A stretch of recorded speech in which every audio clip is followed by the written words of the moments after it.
রোজার ইংলিশ কি বলতে পারেন? রোজা মানে আমি রোজাদার, এটাকে ইংলিশে বলা হয়। 8টি জেলার নাম অলরেডি পরিবর্তন করা হয়েছে, তার ভিতর যশোর একটি। আচ্ছা, আপনার কি বোরিং লাগতে আছে বিষয়টা, মানে খারাপ লাগতে আছে বিষয়টা? আচ্ছা আচ্ছা, আপনাকে আমি হেল্প করতে পারি। উচ্চারণে আপনি হয়তোবা কোনো টিচারের কাছ থেকে এই টপিকটা কখনো শিখছেন কিনা সেটা আমি জানি না। আপনার নামটাকে কয় ভাগে ভাগ করা যায় একটু বলেন তো, স্লো উচ্চারণ করেন। আসসালামু আলাইকুম। ওয়ালাইকুম আসসালাম। কোথা থেকে বলছেন? কি আপনার অবস্থা ভাইয়া, কেমন আছেন? আপনার জেলা কোনটি? জেলা জেলা আমার home district Jessore. Jessore. Jessore Jessore. I am from Pirojpur. Pirojpur চেনেন? পিরোজপুর। চিনি তো। আচ্ছা আচ্ছা। চিনি। যাই হোক, আমি মোস্ট অফ দি টাইম আমি ফরেনার যারা তাদের সাথে একটু ইংলিশ স্পিকিং করি, বাট ফর্চুনেটলি সৌভাগ্যক্রমে আপনার সাথে দেখা হয়ে গেল, খুব ভালো লাগলো। আচ্ছা, আপনি কি লেখাপড়া করেন? স্টুডেন্ট বর্তমানে? জি জি। স্কুল, কলেজ আর ইউনিভার্সিটি? ইউনিভার্সিটি শেষ। শেষ। মনে হয় এইটা ফুটাম তো গোলাপ। মাস্টার্স? মাস্টার্স কমপ্লিট হয়ে গেছে অলরেডি, ক্লিয়ার? কোন সাবজেক্টের উপরে? আমি অলরেডি ফিনিশড করেছি মাস্টার্স বরিশাল বিএম কলেজ। নাম শুনেছেন? বরিশাল বিএম কলেজ নাম শুনেছেন? আমি সমাজকর্মের স্টুডেন্ট, বাট আমি একজন প্রাইভেট টিচার, প্রাইভেট পড়াই এবং চাকরির জন্য ট্রাই করতেছি বর্তমানে। আর যখন একটু ফ্রি সময় পাই, আমি একটু ইংলিশ স্পিকিং করি, মানে ফরেনার যারা তাদের সাথে। আমি জানি না আপনি ইংলিশ স্পিকিং জানেন কিনা বা ইংলিশে কনভারসেশন করতে অভ্যাস আছে কিনা, সেটা আমি জানি না, বাট অভ্যাস নাই আমার। আচ্ছা, যাই হোক, আপনার ইউনিভার্সিটির নাম কি? আমি এই জগতে নতুন। আচ্ছা, বলছি আপনার আমি এখানে নতুন। বলছি আপনার ইউনিভার্সিটির নাম কি? কোন ইউনিভার্সিটিতে থেকে মাস্টার্স কমপ্লিট করেছেন? ইসলামী ইউনিভার্সিটি। কুষ্টিয়া ইসলামিক ইউনিভার্সিটির স্টুডেন্ট? ও আচ্ছা, একটা বিষয়, আপনার ওখানে তো শুধু ইসলামিক স্টাডিজ, শুধু ইসলামিক স্টাডিজই কি পড়ানো হয় ওখানে, না অন্য কোনো সাবজেক্ট? ওইগুলাই পড়ানো হয়। শুধু একটা একটা সাবজেক্টের উপরেই অনার্স মাস্টার্স কমপ্লিট করতে হয়, সেটাই? ও, বুঝছি বুঝছি। আমি স্টুডেন্ট ছিলাম। ফলোব্যাক দিব। আমি ফলোব্যাক দিব, গিফট করুন। আমি সমাজকর্মের স্টুডেন্ট ছিলাম, বাট আমি প্রাইভেট পড়াই, ইংলিশ অ্যান্ড ম্যাথমেটিক্স দুটি সাবজেক্টে প্রাইভেট পড়াই আমি বর্তমানে, বুঝছেন? তাহলে তো ভালো স্টুডেন্ট। আচ্ছা, যাই হোক, এখন আশা করি যেহেতু আপনার ইউনিভার্সিটি স্টুডেন্ট, একজন মানে পোস্ট গ্রাজুয়েট স্টুডেন্ট কমপ্লিট করেছেন মাস্টার্স, আমি আশা করি বর্তমান প্রেক্ষাপটে একটু কনভারসেশন করার জন্য আমাদেরকে একটু we have to know English. Okay, আমাদের কিন্তু একটু ইংলিশ জানা প্রয়োজন। এখন যেহেতু আপনি এখানে নিউ, যেহেতু ইংলিশে আপনার বেশি একটা এক্সপিরিয়েন্স হয়তো বা নাও থাকতে পারি, বাট আপনাকে আমি ইংলিশ শেখার জন্য আপনি কোন বিষয়ে খুব দুর্বল অনুভব করেন, মানে উচ্চারণের প্রবলেম বা কোন গ্রামার বা কোন বিষয়ে আপনি দুর্বলতা অনুভব করেন, আপনাকে আমি হেল্প করতে পারি। উচ্চারণে আচ্ছা, উচ্চারণে নিয়ে ঠিক ঠিক আছে। আচ্ছা, উচ্চারণে নিয়ে তা আপনার সাথে আমি একটা শুনেন, যেহেতু একদম একটা বেসিক লেভেলের একটা বিষয় আপনার সাথে আমি ডিসকাস করব। আপনি হয়তোবা কোনো টিচারের কাছ থেকে এই টপিকটা কখনো শিখছেন কিনা সেটা আমি জানি না। সেটা হচ্ছে, do you know syllable? What is syllable? SYLLABLE, যার বাংলা শব্দের অর্থ হচ্ছে শব্দাংশ। শব্দ প্লাস অংশ ইকুয়াল শব্দাংশ, সন্ধি বিচ্ছেদ করলে হয়। আচ্ছা, এখন আপনি কি জানেন যে সিলেবেল কাকে বলা হয়, মানে শব্দাংশ কাকে বলা হয় সিলেবেল? যদি না জানেন, আপনাকে আমি বিষয়টা একটু ইনফর্ম করি, একটু বিষয়টা শোনেন, আপনার কাজে আসবে। মাটি ওয়েলকাম। খুবই ইম্পর্টেন্ট একটা বিষয় কাজে আসবে। সেটা হচ্ছে, কোনো ওয়ার্ডের যতটুকু অংশ একবার, গিফট করো। হ্যাঁ, কোনো ওয়ার্ডের যতটুকু অংশ একবারে বা একসাথে উচ্চারণ করা যায় তাকে সিলেবেল বা শব্দাংশ বলা হয়। ওকে, এখন আপনার যে জেলা, আপনার জেলা হচ্ছে কি যশোর? যশোর না? আচ্ছা, এই যশোর ওয়ার্ডটাকে কয় ভাগে ভাগ করা যায় ইংলিশে একটু বলতে পারেন? যেশোর না যশোর? সঠিক প্রোনাউন্সিয়েশন হবে কি? যশোর।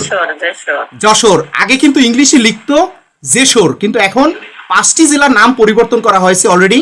সেটা হচ্ছে বরিশাল, তারপর যশোর, বগুড়া, ঠিক আছে, তারপরে হচ্ছে আপনার চট্টগ্রাম, আগে ছিল চিটাগং, এখন চট্টগ্রাম, আর একটা হচ্ছে মেবি, চট্টগ্রাম। হ্যাঁ আরেকটা কি 5 নম্বর, সেটা আবার এই মুহূর্তে মনে নেই। যাই হোক, 5টি জেলার নাম, আয়ান ওয়েলকাম, গিফট করো আয়ান। 5টি জেলার নাম অলরেডি পরিবর্তন করা হয়েছে, তার ভিতর যশোর একটি। এখন এই যশোর, যে যশোর, আপনার ওয়ার্ডটাকে, আপনার জেলাটাকে দুইটি ভাগে ভাগ করা যায়, যশোর, জ একটা, সোর একটা। এখন আসেন, আচ্ছা thank you so much once again. আচ্ছা, কুষ্টিয়া ইউনিভার্সিটি, এই যে ইউনিভার্সিটি, এই ওয়ার্ডটাকে আমরা কয় ভাগে ডিভাইডেড করতে পারি, মানে ভাঙতে পারি, যদি আমরা স্লোলি উচ্চারণ করি?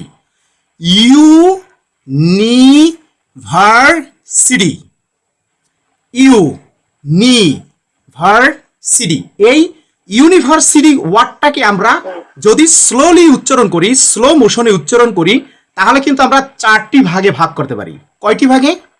4টি ভাগে। এই এক একটা ভাগের 4টি নাম, ভাগে। এই এক একটা ভাগের নামই হচ্ছে সিলেবেল বা শব্দাংশ। বিষয়টা বুঝতে পারছেন ক্লিয়ার? আচ্ছা আচ্ছা, এরপরে ওয়েলকাম।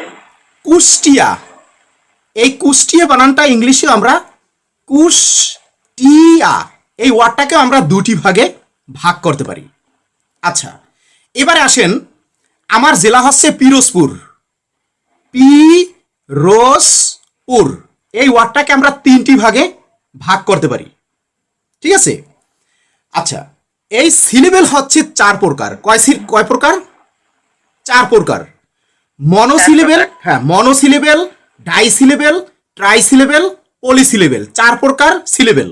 এখন আমরা আসি, এই 4 প্রকার সিলেবেল কাকে বলে, আমরা কিভাবে চিনব এক একটা সিলেবেল? আচ্ছা, আপনার নাম, আপনার নামটা কি? Tisha, are you Tisha? তিশা। আচ্ছা তিশা, আপনার নামটাকে, আপনার নামটাকে কয় ভাগে ভাগ করা যায় একটু বলেন তো, স্লো উচ্চারণ করেন। তিশা, টিআই, তিশা। 2 ভাগে ভাগ করা যায়, এস 2 ভাগে ভাগ করা যায়। ঠিক আছে? এই ভাগ 2, করা যায়। আর আমার নাম হচ্ছে জাকারিয়া, মানুষ ওয়েলকাম। জাকারিয়া, আমার নামটাকে কিন্তু 3 ভাগে ভাগ করা যায়। এখন এখানে আমার হাতে এই যে বুকটা দেখতে পাচ্ছেন, ঠিক আছে, এটা কি বুক? এটা আমরা বুক, এই বুক ওয়ার্ডটাকে কি ভাগ করা যায়, মানে আস্তে উচ্চারণ করলে, স্লো উচ্চারণ করলে কি ভাঙা যায় বলেন তো? বুক না। না। তাই যে ওয়ার্ডকে কোনো ভাগে ভাগ করা যায় না তাকে মনোসিলেবেল বলা হয়, মানে একক শব্দাংশ যাকে বলা হয় মনোসিলেবেল। ফর এক্সাম্পল, আর একটা বিষয় আছে, এই যে গ্লোব, এই গ্লোব ওয়ার্ডটাকেও কিন্তু আমরা ভাঙতে পারি না, কোনো ভাগে ভাঙা যায় না। গ্লোব একবার উচ্চারণ করা যায়। জি জি। আর এই যে ওয়ার্ডকে কোনো ভাগে ভাগ করা যায় না তাকে মনোসিলেবেল বলা হয়, আর যে ওয়ার্ডকে 2টি ভাগে ভাগ করা যায় তাকে ডাইসিলেবেল বলা হয়, ডিআই, ডাই। এখন সেটা কি? যেমন ইংলিশ, ইংলিশ, ইএনজি, ইং hyphen LI S H, English, এই ওয়ার্ডটাকে আমরা 2টি ভাগে ভাগ করতে পারি। কয়টি ভাগে? 2টি ভাগে। তাহলে যে ওয়ার্ডকে 2টি ভাগে ভাগ করা যায় তাকে ডাইসিলেবেল বলা হয়। আর এখানে যে বিষয়টা দেখতে পাচ্ছেন, ক্যালকুলেটর, এই যে আমার হাতে দেখতে পাচ্ছেন, এই ক্যালকুলেটর, এই ওয়ার্ডটাকে কয় ভাগে ভাগ করা যায় বলেন তো একটু? ক্যালকুলেটর কয় ভাগে? কয় ভাগে? 3 ভাগে। না, 3 ভাগ। 4 ভাগ। ক্যালকুলেটর 4 ভাগে, লেটর 4 ভাগ। 4 ভাগে, 4 ভাগে। তাই এই যে ওয়ার্ডকে 4টি ভাগে ভাগ করা যায় তাকে বলা হয় পলিসিলেবেল, মানে 3টির অধিক হইলেই তাকে আমরা পলিসিলেবেল বলবো। মনে করেন একটা ওয়ার্ডকে 50টা ভাগে ভাগ করা যায়, সেই ওয়ার্ডকে আমরা পলিসিলেবেল বলবো।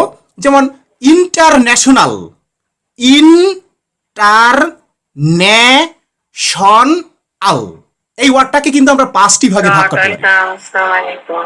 কয় ভাগে ভাগ করতে পারি আমরা? 5টি ভাগে ভাগ করতে পারি। আর বিষয়টা হচ্ছে এখানে কমিউনিকেশন, একটা ওয়ার্ড আমরা শেয়ার করলাম, কমিউনিকেশন, মিউনিকেশন, এই ওয়ার্ডটাকে 5টি ভাগে ভাগ করা যায়। কয় ভাগে?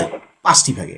আচ্ছা, এখন তো রমাদান মাস 5টি ভাগে। চলতেছে আমাদের, আমরা মুসলিম, আমরা যেহেতু রোজাদার। আচ্ছা, রোজার ইংলিশ কি বলতে পারেন? রোজা, রোজা মানে আমি রোজাদার, এটাকে ইংলিশে বলা হয় I am fasting. I am কি?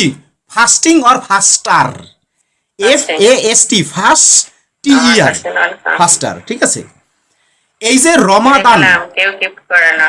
গিফট কেউ করবে না, আমরা একটু স্পিকিং করে এটাই আসবে, আস্তে আস্তে হবে। ঠিক আছে, ফর এক্সাম্পল, আচ্ছা আপনার কি বোরিং লাগতেছে বিষয়টা, মানে খারাপ লাগতেছে বিষয়টা? আচ্ছা আচ্ছা, না না, ভালো লাগবে, কারণ আপনি হয়তোবা বিষয়গুলো আপনার জানা আছে কিন্তু এত স্পষ্ট নাও থাকতে পারে। যেহেতু আমি একজন টিচার, আমার প্রাইভেট পড়ানোর এক্সপিরিয়েন্স কিন্তু 20 বছর, 20 বছরের